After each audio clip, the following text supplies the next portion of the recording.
to talk to you tonight about plausible disbelief, and that connects with the mission and it connects with all of you. So, anybody ever heard that term before? Plausible disbelief? Any ideas what it might mean? Anybody watch a documentary in the last month on your own free volition? Right on, a few people, that's awesome. Anybody have a list of documentaries lined up in your Netflix queue?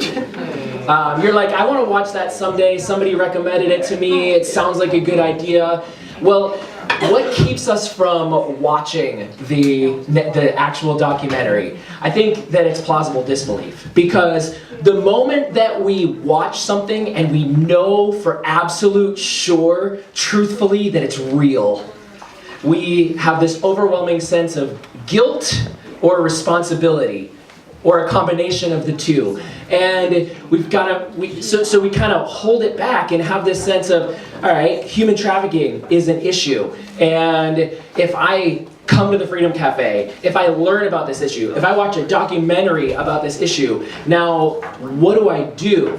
And people are constantly going to programs or seminars or discussions, and the list of what you can do are usually fairly small. Talk to your friends, write a letter to your senator, maybe host an event or something like that. But then you're kind of left like, I've done my thing, I've talked to my friends, now what? And you either are left, again, feeling guilty that there's not more that you can do, or you leave it behind. Like, I did that once, and it's over and it's done with. And so, back to plausible disbelief.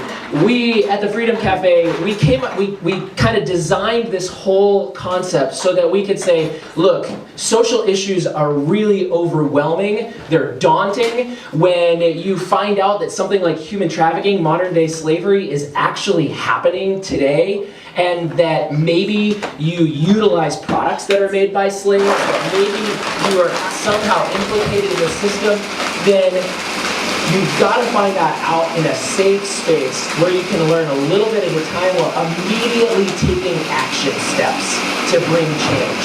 Because nothing important in the world changes overnight.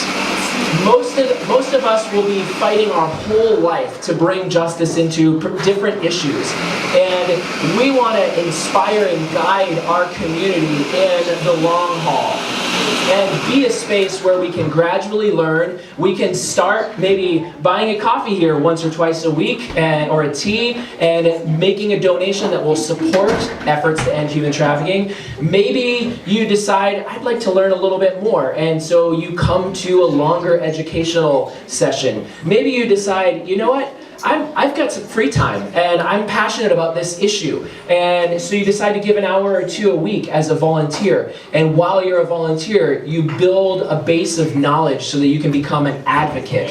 And then as you're entering into this work, you begin to get more and more passionate and sometimes more and more overwhelmed at the scope of it, and you need spaces like this. This Perform for Freedom, this space where you come together with a community and you remember week after week that you are tackling this issue with a community, and the impact is far bigger when we're together than when we're by ourselves.